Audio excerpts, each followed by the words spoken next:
Khan Jayed Afridi, and I got 690 out of 720 REIT 2023. In the first round of All India Counseling, I have been allotted in Bhubaneswar. तो सबसे पहले मैं आपसे जानना चाहूंगा कि आपका मीडियम कैसा था, स्कूलिंग कहाँ से किया आपने और वो एरिया कैसे था, उसके बारे में थोड़ा बताइए हम। मैं मेरा लोकल स्कूल से किया हूँ। मैं कोई मतलब इंटरनेशनल या फिर सीबीएसई बोर्ड से नहीं पढ़ा हूँ, मैं स्टेट बोर्ड का। कैसे 11-12 कैसे मैनेज किया, कैसे रिवाइज किया, उसके बारे में थोड़ा बताओ। मतलब ट्राई करता था कि कॉलेज में मेरा खत्म हो जाए। एग्जाम हॉल का मेंटेलिटी कैसा है? जब जाएंगे ना तो एक प्रेशर होता है, एक स्ट्रेस होता है, तो आपका माइंड पूरा का ब्लैंक हो जाएगा। कोशिश करेंगे तभी आपका जो डर है वो टूटेगा एंड आप अच्छे से परफॉर्म कर पाएंगे। Is it necessary to join coaching institute? मेरा फर्स्ट ऑप्शन अजमेर सुपर था। मैं पर्सनली बहुत गाइड किया, लाइक मुझे मेरे botany faculty Shadab sir. Freshers हो या कोई ड्रॉप आउट्स हो, उनके लिए आप कौन सा मैसेज प्रोवाइड करना चाहोगे? Hello everyone, my name is Maroof Talukdar and मेरा एडमिशन करंटली डीफू मेडिकल कॉलेज में हुआ है और आज मेरे साथ है खान जायद अफरीदी। हाँ, जिनको आप पहले ही मेरे यूट्यूब में कुछ वीडियो देख चुके होंगे और आज हम इनके साथ एक सेशन ले रहे हैं, उनके साथ बहुत कुछ सवाल पूछेंगे उनसे। तो जाहिद, सबसे पहले आपका एक इंट्रोडक्शन बता दीजिए। Hello everyone, my name is Khan Jayed Afridi, and I got 690 out of 720 REIT 2023, and along with an All India rank of 750. And in the first round of All India Counseling, I have been allotted in Bhubaneswar.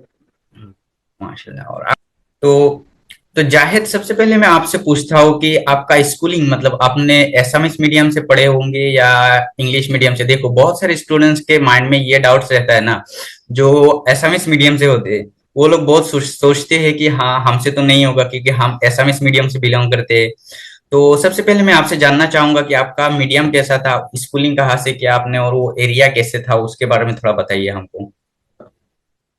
तो मैं मेरा schooling local school से किया हूँ। मैं कोई मतलब international या फिर सीबीएसई बोर्ड से नहीं पढ़ा हूँ, मैं स्टेट बोर्ड का स्टूडेंट हूँ।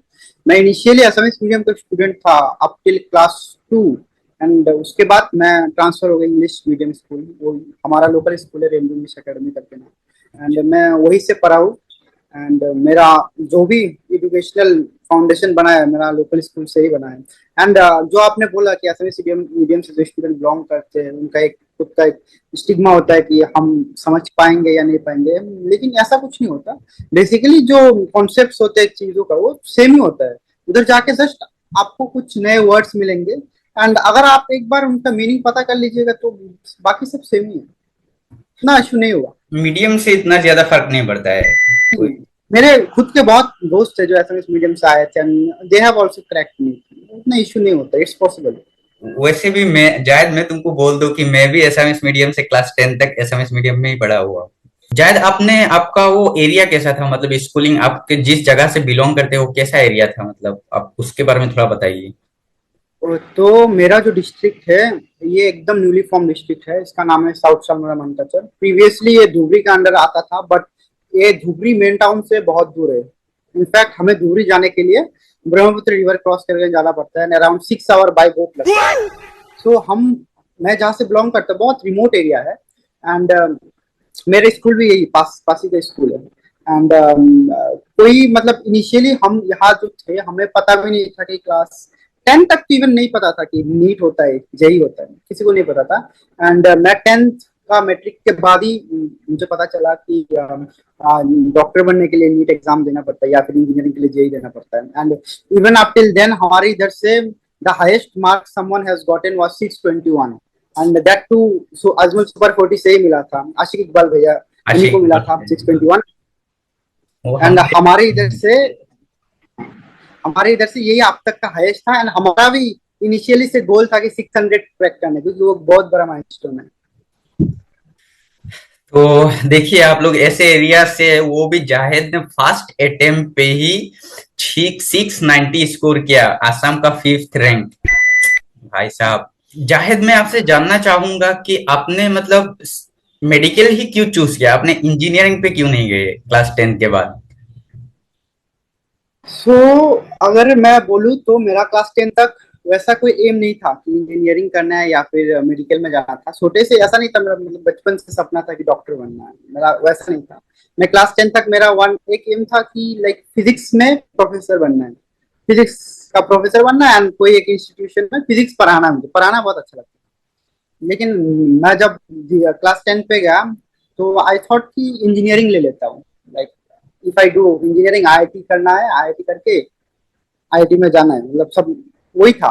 उसके बाद मेरे पापा कभी मुझे फोर्स नहीं किया, ही सेट मी डाउन, मुझे समझाया कि अगर बेटा तुम आईआईटी करोगे तो घर से दूर रहना पड़ेगा मैक्सिमम ऑफ द टाइम, और अगर आईआईटी भी करूँ तो मैं समाज के लिए, हमारे इधर जितना रिमोट एरिया है इधर के लोगों के लिए मैं कुछ नहीं कर सकता, because I have to go outside, दूर जाके जॉब करना पड़ेगा। मैं मतलब मैं मेरे पापा से वो सीखा कि हाँ सही है, अगर मैं डॉक्टर बनूं, एक अच्छा डॉक्टर बनूं, तो I can come back to our place, क्योंकि रिमोट एरिया में कोई डॉक्टर आना नहीं चाहता। एंड मुझे घर में रहना था, मुझे बाहर नहीं जाना था कि आफ्टर कमिंग मैं घर पे रहूंगा, पापा मम्मी के साथ रह के इधर के लोगों को मैं सेवा कर सकता था, या इवन इधर के हॉस्पिटल में काम कर सकता था। तो यही इंटेंशन लेके। देखो जाहिद, एक सबसे बड़ा बड़ा एक डाउट होता है। देखो, जब तुमने पहले मतलब फर्स्ट अटेम्प्ट पे ही नीट क्रैक किया, इसलिए मतलब तुमने बोर्ड भी दिया, तुमने बोर्ड भी मैनेज किया, तुमने नीट भी मैनेज किया, और नीट का सिलेबस पूरा 11-12 होता है।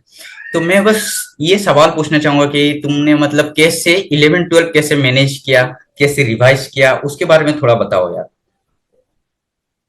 मैं यही बोलना चाहता हूँ कि ये पीपल, मतलब लोग सोचते हैं कि बोर्ड का अलग पढ़ना होता है, नीट का अलग पढ़ना होता है। जो जो मतलब फ्रेशर है, मैं उनके लिए बोल रहा हूँ कि इनको अलग अलग करके मत सोचो, सोचो कि दोनों सेम ही है, क्योंकि जो तुम नीट में पढ़ रहे हो बेसिकली उससे कम बोर्ड में आएगा।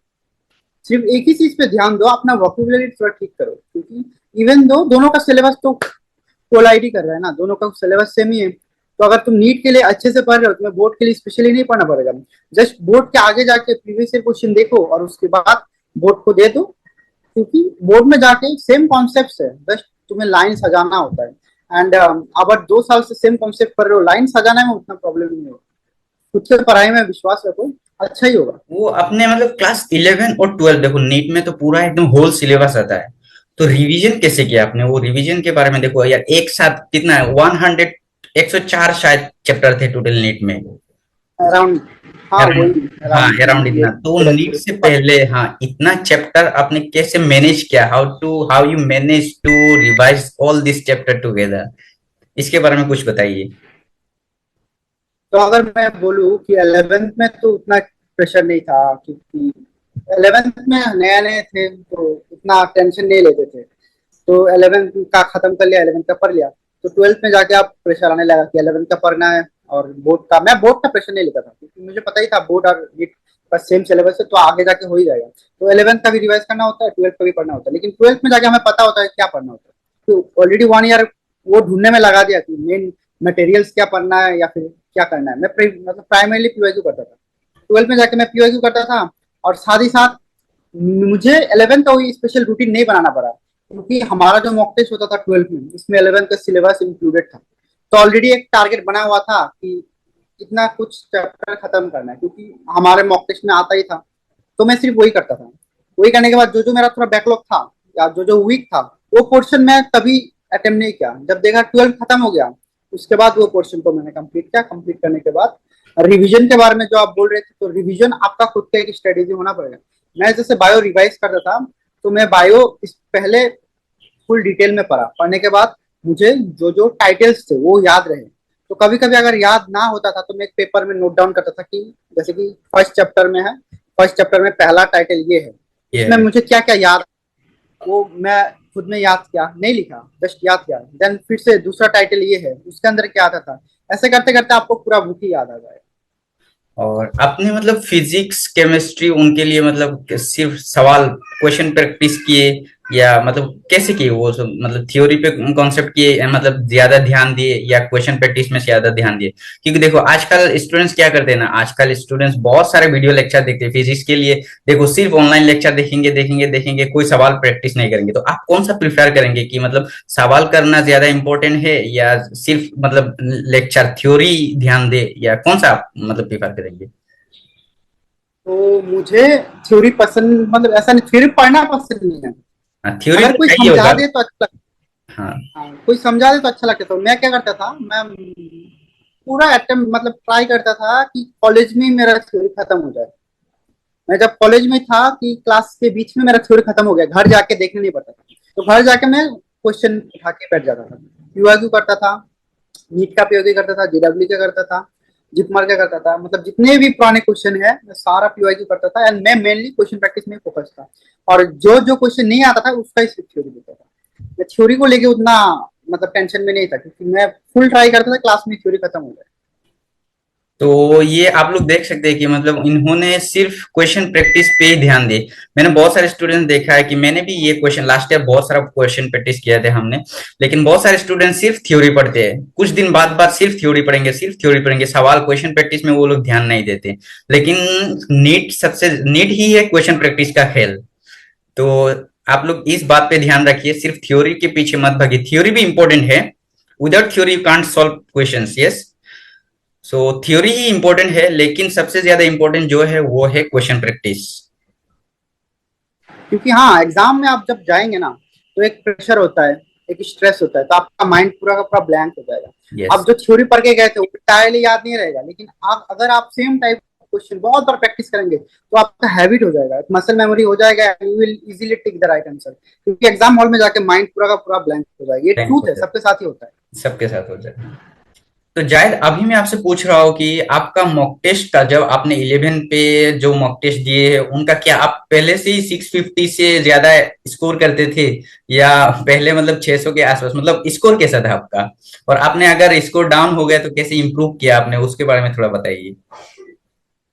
तो मैं अगर बोलूँ तो मेरा स्टार्टिंग में, हाँ, फर्स्ट मॉक टेस्ट से 600 प्लस आता था, ये ट्रूथ है कि मेरा फर्स्ट मॉक टेस्ट से 600 प्लस आता था, लेकिन मेरा 650 प्लस नहीं जाता था।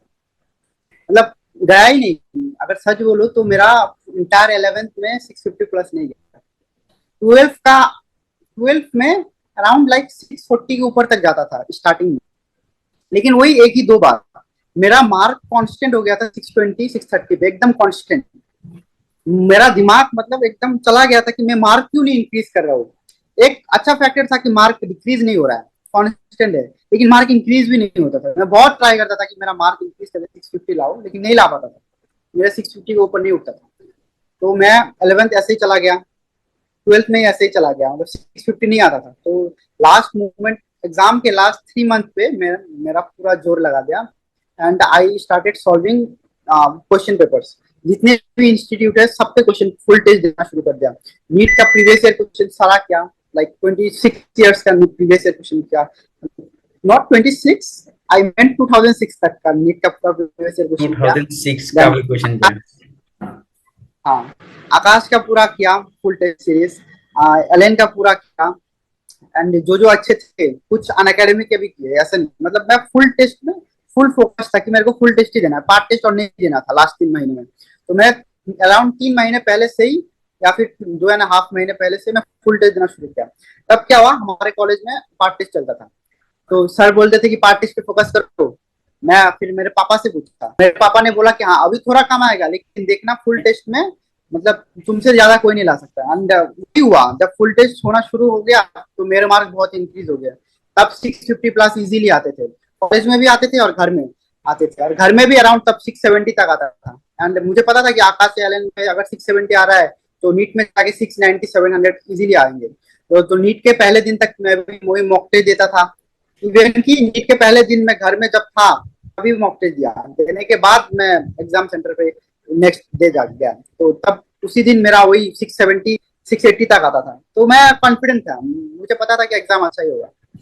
अगर आप क्वेश्चन करेंगे तभी आपका जो डर है वो टूटेगा, एंड आप अच्छे से परफॉर्म कर पाएंगे। तो आप जितने से ज्यादा सके तो एग्जाम प्रैक्टिस कीजिए, हम क्वेश्चन प्रैक्टिस कीजिए। जायद, अभी मैं ये पूछना चाहूंगा कि आपसे मतलब आपका एग्जाम हॉल का मेंटेलिटी कैसा है? तो आपने पहले भी बोल चुके हैं कि एग्जाम हॉल में जाके मतलब एक पूरा ब्रेन पूरा एकदम ब्लैंक हो जाता है, ये सबके साथ होता है। तो एग्जाम हॉल में मतलब उस सिचुएशन को, 3 आवर्स का उस टाइम को मतलब कैसे यूटिलाइज करें, उसके बारे में थोड़ा बताइए। बेसिकली लोग बोलते हैं कि एग्जाम हॉल 3 आवर्स का होता है, लेकिन ये गलत है, क्योंकि आपको 1.5 2 घंटे पहले जाना होता है। तो इवन आपको लाइक मुझे 2 घंटे या 1.5 घंटे के जैसा बैठे रहना पड़ा, तो उससे कुछ फर्क नहीं पड़ेगा। अगर तुम सोचोगे तो बहुत बहुत बड़ा हो जाएगा उस चीज, 2 घंटा बैठना पड़ेगा, क्या होगा क्या नहीं होगा। लेकिन मैं उसको सीरियसली नहीं लेता था, तो मैं गया 1.5 घंटा बैठे रहा, उतना मतलब स्ट्रेस नहीं लिया पूरा एग्जाम। लेकिन मैं देखा बहुत सारे student like they were stressing out. कुछ लोग बाहर गए, जाके सिर धो के आए, ये करे वो करे। लेकिन वैसा नहीं हो, आपको पहले से पूरा मेंटेलिटी बना के लेना है कि मेरे को 5 घंटा बैठना है, मिनिमम 5 घंटा एग्जाम हॉल में बैठना है। वही मेंटेलिटी बना के जाओ। और लाइक बहुत लोग छोटी छोटी चीजों पे उनका फोकस टूट जाता है, क्योंकि जो आपको एक्सटर्नल मिलेंगे वो अच्छे नहीं मिलेंगे, मोस्ट चांसेस वो अच्छे नहीं मिलेंगे। वो बातें करेंगे, इधर उधर गप्पे लड़ाएंगे, क्योंकि उनको नहीं मालूम है ना कि हमने 2 साल कितना मेहनत किया, हमने 1 साल कितना मेहनत किया। उनको वो फर्क नहीं पड़ता। उनका उनको जॉब दिया गया है, मतलब सुपरवाइज करना, वो सुपरवाइज करेंगे। उनको नहीं पता कि हमने कितने एफर्ट डाले, कितना रात जाग के हमने पढ़े, उनको वो नहीं मालूम। और मोस्ट मेरा क्या हुआ था, हमारा जो एग्जामिनर था वो उतने मतलब ट्रेन नहीं थे, प्रोबेबली उनका फर्स्ट टाइम था। ऐसा बहुत स्टूडेंट के साथ भी होगा। और वो क्या करेंगे, थोड़ा टाइम वेस्ट भी करेंगे। तो तुम पहले से प्रिपेयर रहो कि मेरे को 2.5 घंटे के अंदर एग्जाम सॉल्व करना है, या फिर 2 आवर एंड 45, क्योंकि 15-20 मिनट वेस्ट होगा ही। दूसरे एग्जामिनर में बेल रिंग देने के बाद डिस्ट्रीब्यूट करना शुरू करते थे। हमारा एग्जामिनर बेल रिंग देने के बाद जो इंस्ट्रक्शन दिया हुआ वो पढ़ना शुरू किया कि ये करना है, पहले से पढ़ के भी नहीं आए थे। तो ऐसा सब ज्यादातर लोगों के साथ हो ही जाता है। हाँ, एक चीज जाहिद, क्या तुम मानते हो क्या, मैंने देखा है मतलब बहुत सारे स्टूडेंट्स, ऐसे ऐसे स्टूडेंट्स हैं जिनके साथ बहुत सारा हादसा भी हुआ है, लेकिन उनका प्रिपरेशन यार बहुत स्ट्रांग था। मतलब प्रिपरेशन स्ट्रांग होने से मतलब एग्जाम से अगर कोई भी हादसा हो लेकिन तुम्हारा सिलेक्शन पक्का है, ये चीज तुम मानते हो या नहीं है, मुझे बताओ। हाँ, मतलब 100% है। लेकिन यही मैं बोलता हूँ कि अगर आप एग्जाम के लिए प्रिपेयर कर रहे करिए, उसके साथ मेंटली भी प्रिपेयर रहिए हाँ कि हाँ, एग्जाम हॉल में कुछ हो सकता है। जाहिद क्या आप ये सोचते हैं कि मतलब is it necessary to join coaching institute to crack NEET, या कोई घर बैठे भी कर सकता है? मतलब आप कौन सा प्रिफर करोगे? अगर इफ यू से कि हाँ जरूरी है, तो कौन सा कोचिंग इंस्टीट्यूट के बारे में आप बताओगे फॉर स्टूडेंट्स? क्योंकि बहुत सारे स्टूडेंट्स यार हेल्पलेस है। मतलब देखो, उनके पास रिसोर्सेस तो होता है लेकिन एक सही डायरेक्शन नहीं मिलता उनको। डायरेक्शन की बहुत जरूरी है यार।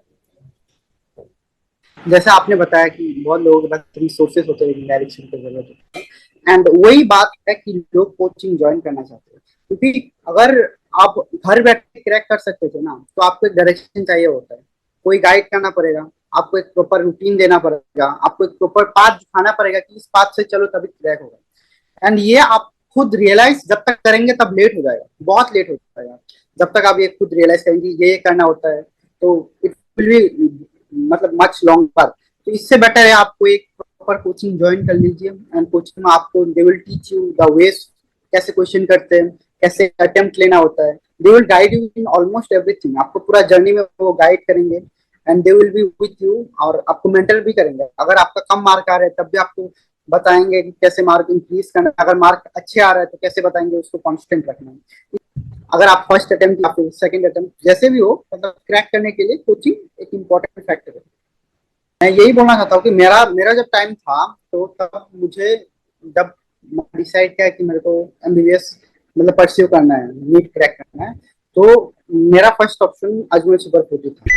तो मैं अजमल सुपर 40 का एंट्रेंस एग्जाम दिया। एंट्रेंस एग्जाम में मेरा अच्छा रैंक है। I got like Assam rank 5th in their entrance test. तो मुझे उन्होंने स्कॉलरशिप दिया, और ये बहुत एक अच्छा बात है, क्योंकि एक मेरिटलेस स्टूडेंट को ये लोग स्कॉलरशिप प्रोवाइड करते थे फ्रॉम ए टू जेड, पूरा स्कॉलरशिप देते हैं। एंड इवन आफ्टर नीट के बाद भी स्कॉलरशिप देते हैं। तो अगर आप एक मेरिटलेस स्टूडेंट हो एंड आपके पास रिसोर्सेज नहीं है, तो you can opt for Ajmal super 40। अगर आपके पास रिसोर्सेज है और एक स्ट्रिक्ट स्ट्रिक्ट प्रोसीजर्स आते हैं कि मुझे नीट क्रैक करना है फर्स्ट अटेम्प्ट में, लाइक मैक्सिमम चांसेस में करना है, तो आपको ऑप्ट करना is the best option for you. क्योंकि किसी भी बाहर इंस्टीट्यूट में आपका डिसिप्लिन खुद मेंटेन करना पड़ेगा, लेकिन इधर आप जाएंगे तो आप आपका डिसिप्लिन मेंटेन करवाएंगे, वो लोग भी कराएंगे। एंड इट्स गुड, क्योंकि लोग खुद मेंटेन नहीं कर पाते, maximum of them fail to do सो।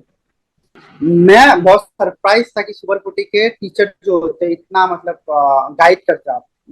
मुझे पर्सनली बहुत गाइड किया, लाइक मुझे मेरे botany faculty Sadaf sir, even रोजा का टाइम था तो मैं क्या करता था, रात मतलब वही सहरी करके सो जाता था।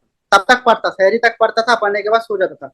इवन मैं अगर रात 2, 1, 3 बजे भी मैसेज देता तो सर इंस्टेंटली रिप्लाई देते थे, और मेरे साथ ही थे ऑलमोस्ट। इवन एग्जाम के पहले दिन सर खुद आके मेरे को शॉर्ट नोट देके गए कि एग्जाम के पहले ये पढ़ के जाना। इतना डेडिकेशन है उसमें टीचर का। और मेरे फिजिक्स फैकल्टी अबू सले सर भी मुझे लाइक व्हेनेवर मैं डिमोटिवेट फील करता था, मैं सर को बोलता था, और सर को मुझसे ज्यादा मेरे पे विश्वास था। और ये देख के मुझे, मैं कभी कभी भी मतलब होप लूज नहीं करता था। मैं हमेशा विश्वास था कि कुछ कर सकता हूँ, क्योंकि इतना लोग मेरे ऊपर ट्रस्ट कर रहे हैं, मैं भी कुछ कर सकता हूँ, बड़ा कर सकता हूँ। तो यही घर के टीचर का बहुत ज्यादा डेडिकेशन है। जस्ट आपको लगे रहना पड़ेगा, वो खुद के बेस्ट दे रहे हैं, तो आपको आपका बेस्ट देना पड़ेगा। देखो यार, आपने जो बोला अबू साले सर, शादाब सर, हाँ, सुपर फूडी के सभी टीचर सपोर्टिव है। और मैं मतलब खास करके शादाब सर के बारे में, शादाब सर तुम्हें जो आकाश का जो क्वेश्चन पेपर प्रोवाइड किया था, शायद वो शादाब सर ने किया होगा ना।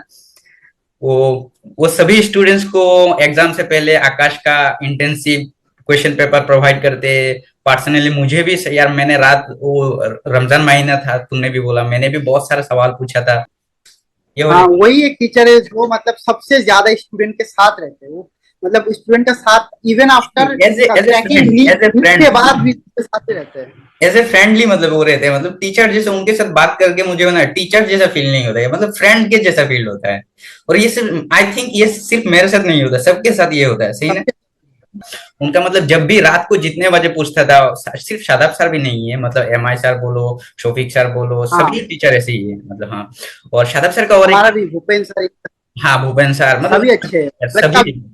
व्हेनेवर कभी भी आप क्वेश्चन दो, वो रेडी है तो मतलब। जाहिद, में लास्ट एक सवाल, बस इसके बाद वीडियो एंड हो जाएगा, बहुत टाइम हो गया। तो लास्ट जो आप मतलब मैसेज प्रोवाइड करना चाहोगे जो 2024 एस्पिरेंट के लिए होगा, कोई फ्रेशर्स हो या कोई ड्रॉप आउट्स हो, उनके लिए आप कौन सा मैसेज प्रोवाइड करना चाहोगे? मैं यही बोलना चाहता हूँ कि जो फ्रेशर है उनके लिए ये बोलना चाहता हूँ कि आप अपने टीचर्स के ऊपर ट्रस्ट करो। वो जैसे पढ़ा रहे उसको पढ़ो, पढ़ने के बाद जब लास्ट मोमेंट में जाओगे ना, तब रियलाइज होगा कि नहीं, उनका प्रोसेस सही था। मैं भी इनिशियली डाउट करता था मेरे टीचर्स के टीचिंग को, लेकिन मैं जब तक क्लास 12th में पहुंचा था मुझे रियलाइज हुआ कि वही सबसे बेस्ट मेथड था। तो और ये याद रखो कि कभी खुद के ऊपर से विश्वास मत गिरने देना। मेरा मोटो यही था कि मतलब अगर खुद कॉन्फिडेंट हो ना, तो लाइफ में कुछ भी क्रैक कर सकते हो।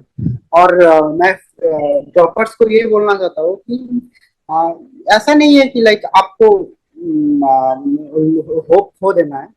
आपने ऑब्वियसली वर्क कर रहा है, पूरा 1 साल आपने मेहनत किया, हमसे ज्यादा प्रोबेबली मेहनत किया। फ्रेशर उतना मेहनत नहीं करते, ड्रॉपर जितना मेहनत करते। मैं जब ड्रॉप हमारे कोचिंग के ड्रॉपर्स को देखता था ना, मैं खुद ही इंस्पायर, उनसे इंस्पिरेशन लेता था कि भाई साहब इतना ज्यादा कष्ट करते हैं। लेकिन वही, आप इतना ज्यादा कष्ट करते हो तो ऑब्वियसली आपका कष्ट रंग लाएगा। जैसे मारू भाई का कष्ट रंग लाया, आपका भी कष्ट रंग लाएगा, नो डाउट। एंड यही बोलना चाहता हूँ कि keep grinding, keep working, you will shine one day. तो मस्त, बस तुम मतलब इनका जितना भी बोला इसने, सबसे पहले सेल्फ कॉन्फिडेंस, मतलब सेल्फ कॉन्फिडेंस आपको रहना ही पड़ेगा। ये मतलब नीट क्रैक या कोई भी कॉम्पिटिटिव एग्जाम कुछ भी हो लाइफ में, सेल्फ कॉन्फिडेंस फास्ट। सेकंड, जो आपने बोला कि टीचर्स टीचर्स के ऊपर बिलीव रखना। तो क्लास 11 के स्टूडेंट्स क्या होता है, देखो वो पहले 10th दे के आते, और 11th में आके कोचिंग में यार भाई साहब बोलते कि ये टीचर्स क्या पढ़ा रहे है, मतलब बाउंस मारता था, टीचर्स के ऊपर कंप्लेन करते। हम भी थे ऐसे, हम भी थे। तो 12th में आके पता चलता है यार वो तो टीचर्स तो ठीक ही पढ़ा रहा था। ऐसा होता है, सबके साथ होता है। और सेकंड, थर्ड जो चीज तुमने बोला वो ग्राइंडिंग, मतलब ultimately hard work, hard work is necessary. तो जितने भी टैलेंटेड हो, हार्ड वर्क के बिना कुछ नहीं होगा। हार्डवर्क की, हाँ, ये आप जायद को भी देख के समझ सकते हो यार। हाँ, माना इस, देखो इसका सबसे मैंने देखा है, ये इसका लोएस्ट मार्क है 550 और हाईएस्ट मार्क 687। मतलब इसका तो टैलेंट है ही। और लेकिन ऊपर से अगर आप लोगों ने ये ध्यान किया होगा कि इसने बोला कि इसने अन अकेडमी का भी क्वेश्चन सॉल्व किया, आकाश का भी किया, इसने फिजिक्स का भी मॉड्यूल सॉल्व किया, और बहुत सारा क्वेश्चन सॉल्व किया। यार देखो, ये हार्डवर्क नहीं तो और क्या है। टैलेंट तो मैटर करता है, लेकिन हार्डवर्क की वजह से आज इसने 690 के टच किया, मतलब आसाम का 5th रैंक आया। और आज ये एम्स भुवनेश्वर में इसका सीट अलॉटमेंट हुआ। और कल ये, मतलब कल 17 अगस्त, यस, तो कल ही तुम एम्स कल के लिए 17। रवाना होगे। तो रिपोर्टिंग टाइम कितना है, 18 या 19 शायद? Reporting 18 and 19। और क्लास कब से स्टार्ट होगा, इसके बारे में कुछ बताया? हमारा क्लास 29।